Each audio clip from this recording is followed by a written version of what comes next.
ओम शांति।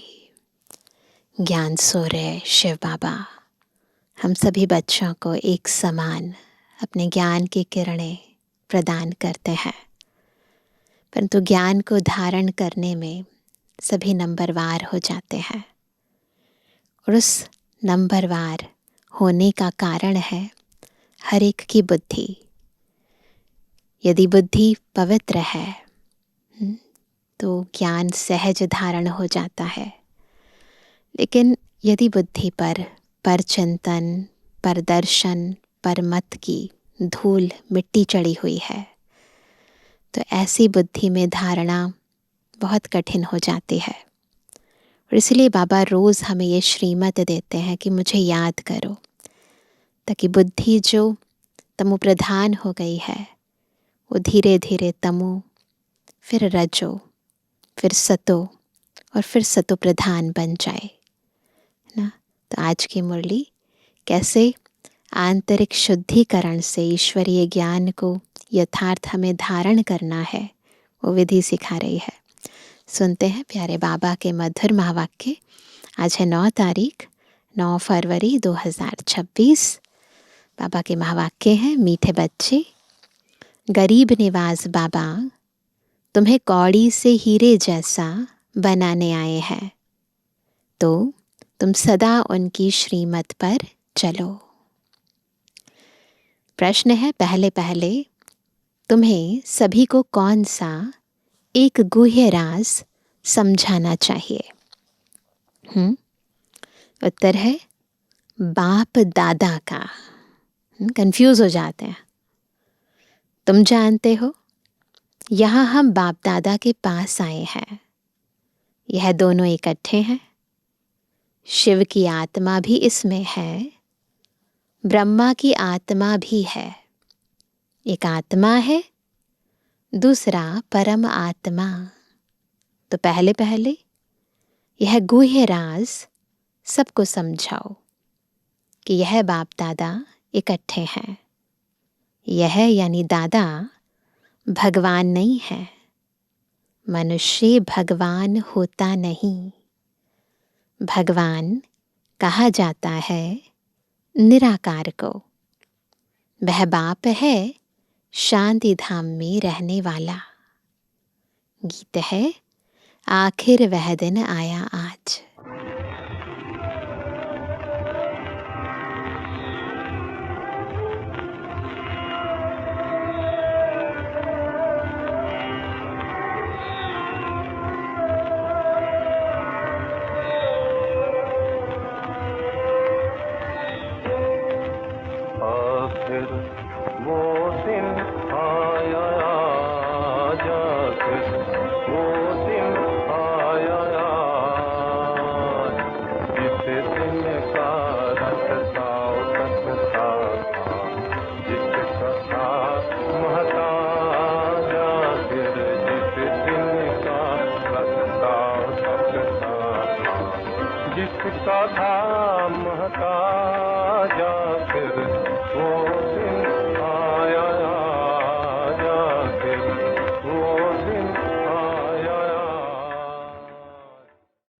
ओम शांति।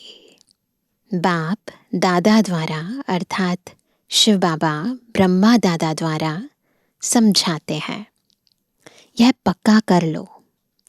लौकिक संबंध में बाप अलग, दादा अलग होता है। बाप से दादा का वर्षा मिलता है। कहते हैं दादे का वर्षा लेते हैं। वह है गरीब निवास। गरीब निवास उनको कहा जाता है जो आकर गरीब को सिरताज बनाए। शिव बाबा कौन है? गरीब निवास। तो जो आत्माएं गरीब हो गई हैं उनको सिरताज बना देते हैं। तो पहले पहले पक्का निश्चय होना चाहिए कि यह कौन है ना। सबसे पहली बात, क्या हमें निश्चय है? एक तो है स्व पर निश्चय, फिर बाबा पर निश्चय।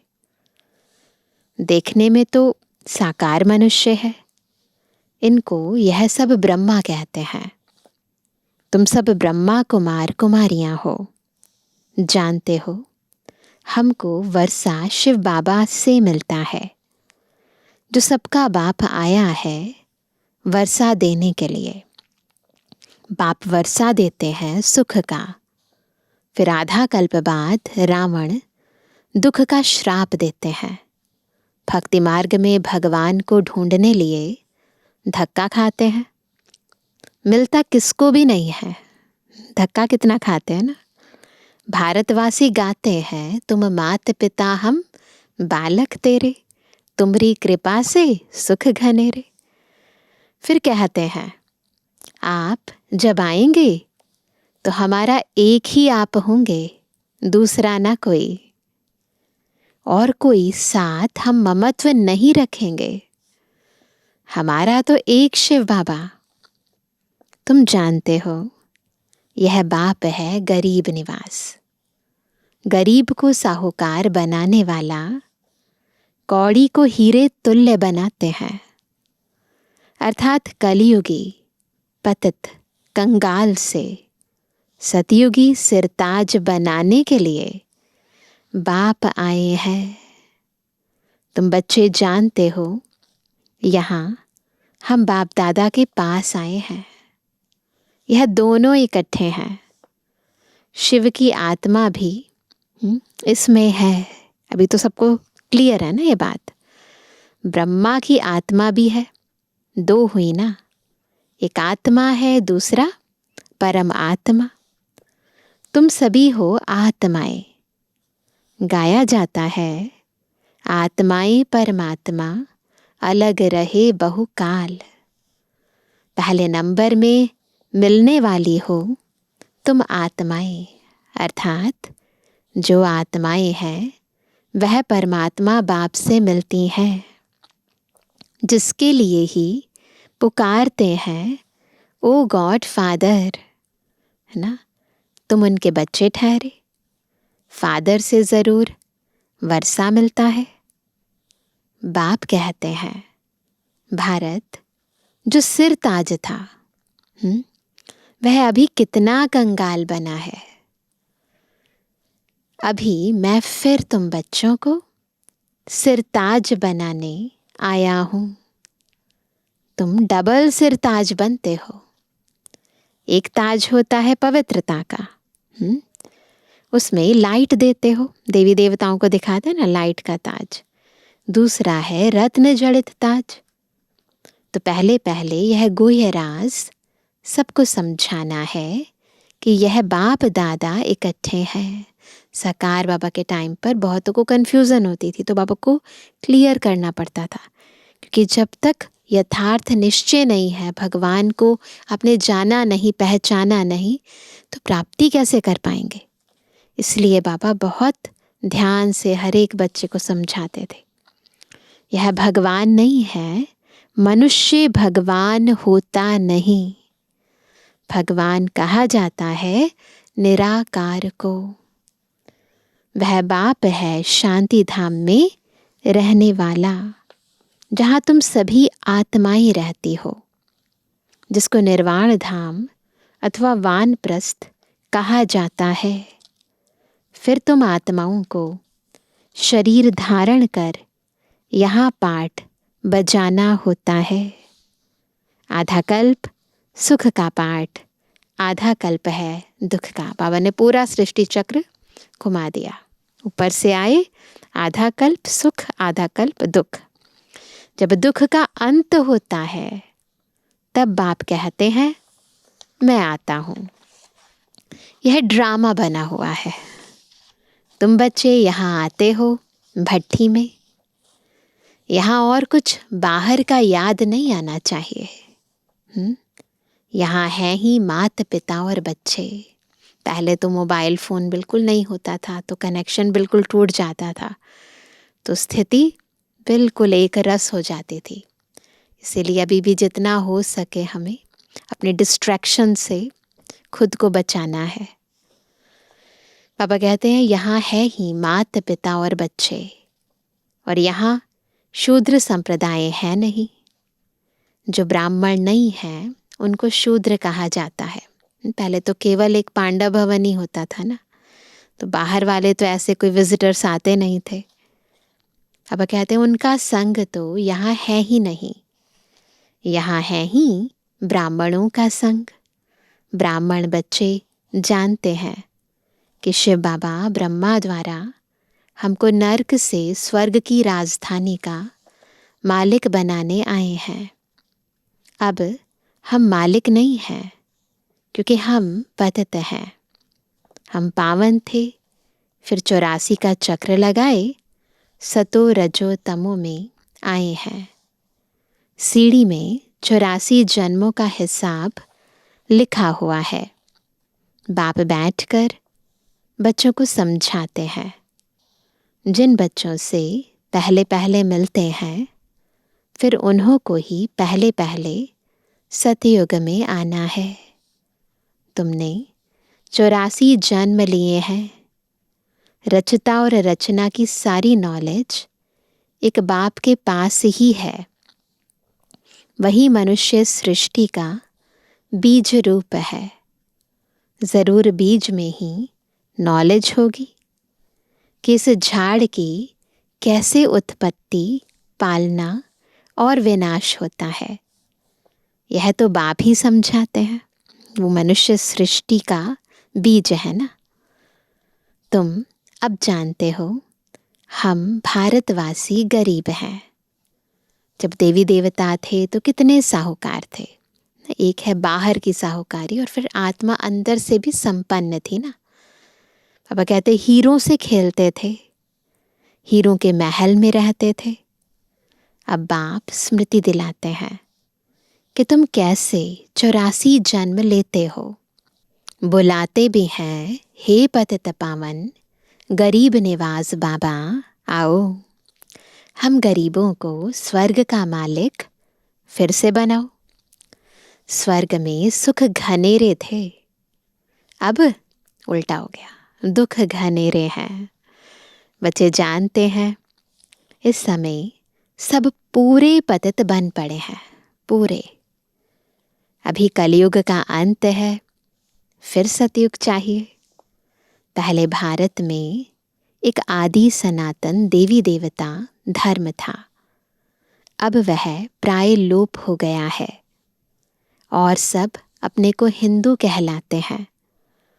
इस समय क्रिश्चियन बहुत हो गए हैं, क्योंकि हिंदू धर्म वाले बहुत कन्वर्ट हो गए हैं।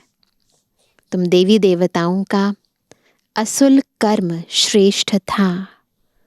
तुम पवित्र प्रवृत्ति मार्ग वाले थे। अब रावण राज्य में पतित प्रवृत्ति मार्ग वाले बन गए हो, इसलिए दुखी हो। सतयुग को कहा जाता है शिवालय, शिव बाबा का स्थापन किया हुआ स्वर्ग। बाप कहते हैं मैं आकर तुम बच्चों को शूद्र से ब्राह्मण बनाए, तुमको सूर्यवंशी चंद्रवंशी राजधानी का वर्षा देता हूँ। यह बाप दादा है, इनको भूलो मत। शिव बाबा ब्रह्मा द्वारा हमको स्वर्ग का लायक बना रहे हैं, क्योंकि पतित आत्मा तो मुक्ति धाम में जा न सके जब तक पावन ना बने। अभी बाप कहते हैं मैं आकर तुमको पावन बनने का रास्ता बताता हूँ। मैं तुमको पदमपति स्वर्ग का मालिक बनाकर गया था। बरोबर तुमको स्मृति आई है कि हम स्वर्ग के मालिक थे। उस समय हम बहुत थोड़े थे। अभी तो कितने ढेर मनुष्य हैं। स्वर्ग की इनिशियल पॉपुलेशन केवल 9 लाख, और अभी देखो सतयुग में 9 लाख होते हैं। तो बाप कहते हैं मैं आकर ब्रह्मा द्वारा स्वर्ग की स्थापना, शंकर द्वारा विनाश करा देता हूँ। ब्रह्मा द्वारा स्वर्ग की स्थापना और शंकर द्वारा नर्क का विनाश। तैयारी सब कर रहे हैं कल्प पहले मुआफिक। कितने बॉम्ब्स बनाते हैं, 5000 वर्ष पहले भी यह महाभारत लड़ाई लगी थी। भगवान ने आकर राजयोग सिखाए, मनुष्य को नर से नारायण बनाया था। तो ज़रूर कलयुगी पुरानी दुनिया का विनाश होना चाहिए, है ना। सारे भंभोर को आग लगेगी, नहीं तो विनाश कैसे हो। आजकल बॉम्ब्स में आग भी भरते हैं। मूसलाधार बरसात, अर्थक्वेक्स आदि सब होंगी, तब तो विनाश होगा। पुरानी दुनिया का विनाश, नई दुनिया की स्थापना होती है। यह है संगम युग। इतना बड़ा परिवर्तन होगा। रावण राज्य मुर्दाबाद हो, राम राज्य जिंदाबाद होता है। नई दुनिया में श्री कृष्ण का राज्य था। लक्ष्मी नारायण के बदले श्री कृष्ण का नाम ले लेते हैं, क्योंकि श्री कृष्ण है सुंदर, सबसे प्यारा बच्चा। मनुष्यों को तो पता ही नहीं है कि सबसे प्यारा बच्चा कौन सा है। श्री कृष्ण। श्री कृष्ण अलग राजधानी का, राधे अलग राजधानी की थी, ये भी पता नहीं है। भारत सिरताज था, अभी कंगाल है। फिर बाप आकर सिरताज बनाते हैं। अब बाप कहते हैं पवित्र बनो और माम एकम याद करो, तो तुम सतप्रधान बन जाएंगे। फिर जो सर्विस कर आप समान बनाएंगे, वह ऊंच पद पाएंगे, डबल सिरताज बनेंगे। सतयुग में राजा रानी और प्रजा सब पवित्र रहते हैं। अभी तो है ही प्रजा का राज्य, दोनों ताज नहीं है। बाप कहते हैं जब ऐसी हालत होती है तब मैं आता हूँ फिर से डबल सिर ताज बनाने। ताज नहीं होगा तभी तो बाबा बनाएंगे ना। अभी मैं तुम बच्चों को राजयोग सिखा रहा हूँ। मैं ही पतित पावन हूँ। अब तुम मुझे याद करो तो तुम्हारी आत्मा से खाद निकल जाए, फिर सतप्रधान बन जाएंगे। अभी श्याम से सुंदर बनना है। सोने में खाद पड़ने से काला हो जाता है, तो अब खाद को निकालना है। एलॉय जो आत्मा में पड़ गई है, प्योर थे ना हम, तो अब इस एलॉय को निकालना है। कैसे निकालेंगे? बाबा की याद से। बेहद का बाप कहते हैं तुम काम चिता पर बैठ काले बन गए हो, अब ज्ञान चिता पर बैठो और सबसे ममत्व मिटा दो। तुम आशिक हो मुझ एक माशूक के। भगत सब भगवान को याद करते हैं, याद करते हैं ना। कहीं तो जान भी देने के लिए तैयार हो जाते हैं, बलि चढ़ाते हैं, बलि चढ़ भी जाते हैं।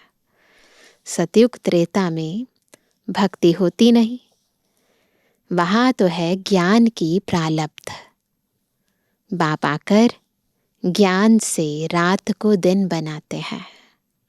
ऐसे नहीं कि शास्त्र पढ़ने से दिन हो जाएगा, दिन यानी सतयुग आ जाएगा।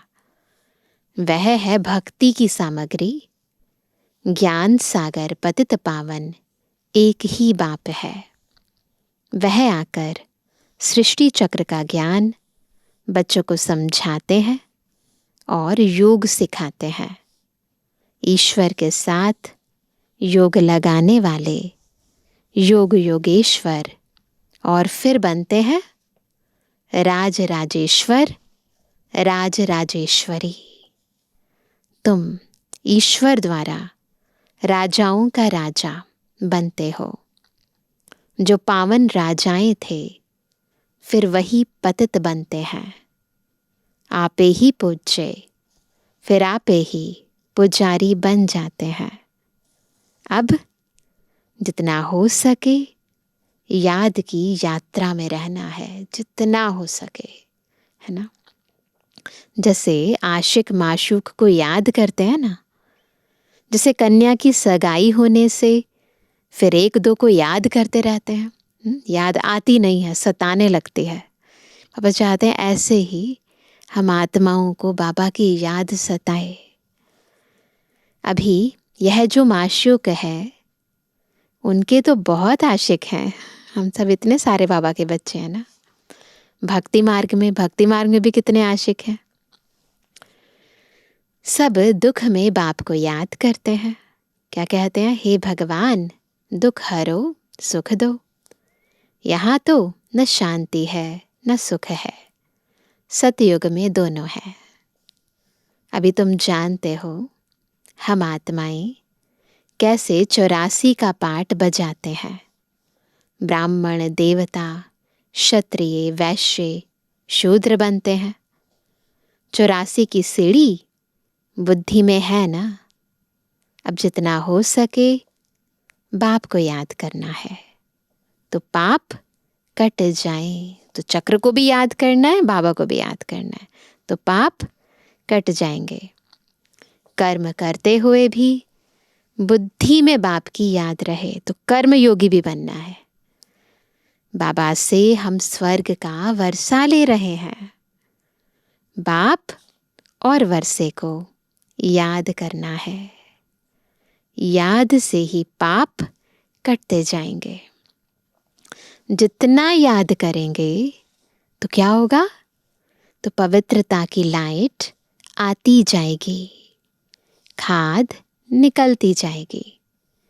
बच्चों को जितना हो सके टाइम निकाल याद का उपाय करना है। पक्का करेंगे सभी। जितना हो सके टाइम निकाल कर याद करना है। सवेरे सवेरे टाइम अच्छा मिलता है, यह पुरुषार्थ करना है। भल गृहस्थ व्यवहार में रहो, बच्चों की संभाल आदि करो, परंतु यह अंतिम जन्म पवित्र बनो। काम चिता पर नहीं चढ़ो। ये सारी धारणा की बातें हैं। अभी तुम ज्ञान चिता पर बैठे हो। यह पढ़ाई बहुत ऊंची है, इसमें सोने का बर्तन चाहिए, बुद्धि पवित्र चाहिए।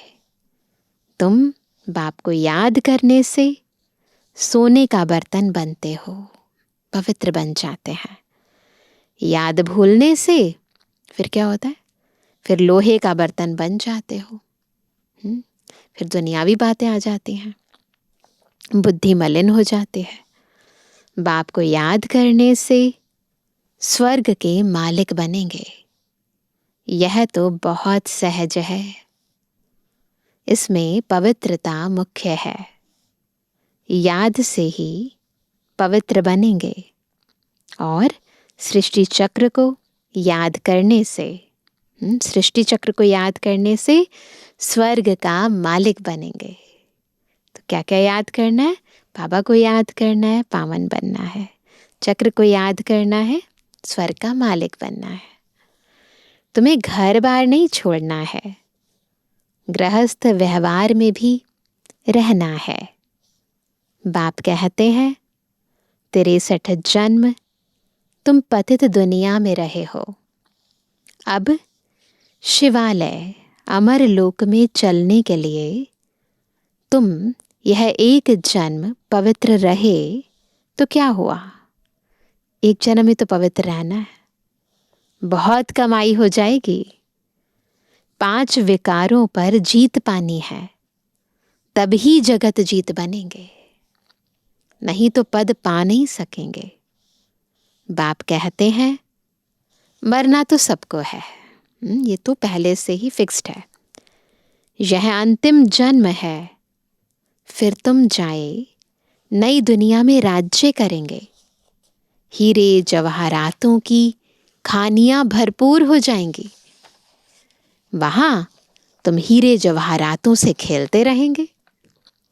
तो ऐसे बाप के बनकर उनकी मत पर भी चलना चाहिए ना। बाबा इतना कुछ दे रहे हैं हमें, इतना ऊंचा बना रहे हैं तो कहना तो मानना पड़ेगा ना। श्रीमत से ही तुम श्रेष्ठ बनेंगे। रावण की मत से तुम भ्रष्टाचारी बने हो। रावण की मत पर चलते चलते आत्मा का क्या हाल हो गया। अब बाप की श्रीमत पर चल तमु प्रधान से सतु प्रधान बनना है। बाप को याद करना है और कोई तकलीफ बाप नहीं देते हैं, बस याद करो। भक्ति मार्ग में तो तुमने बहुत धक्के खाए हैं। अब सिर्फ बाप को याद करो और सृष्टि चक्र को याद करो। स्वदर्शन चक्रधारी बनो तो तुम 21 जन्मों के लिए चक्रवर्ती राजा बन जाएंगे। चारों दिशाओं पर हमारा राज्य होगा, न सारे संसार पर राज्य होगा। अनेक बार तुमने राज्य लिया है और गवाया है। राज्य लिया भी है, गवाया भी है। आधा कल्प है सुख, आधा कल्प है दुख। तो कुछ नया नहीं हो रहा है। सृष्टि चक्र हूबहू रिपीट हो रहा है। अब फिर हमें सुखधाम में जाना है। बाप कहते हैं मैं कल्प कल्प संगम पर आता हूँ, तुमको सुखधाम का मालिक बनाता हूँ। अभी तुमको स्मृति आई है। हम कैसे चक्र लगाते हैं, यह चक्र बुद्धि में रखना है। बाप है ज्ञान का सागर।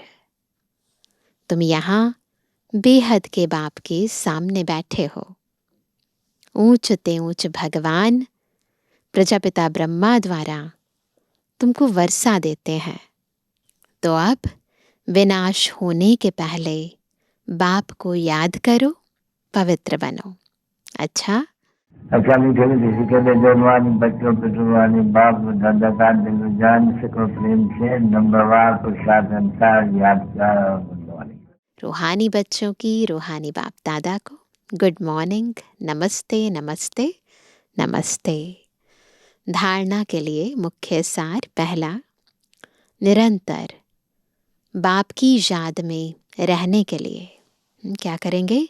बुद्धि को सोने का बर्तन बनाना है। कर्म करते भी बाप की याद रहे।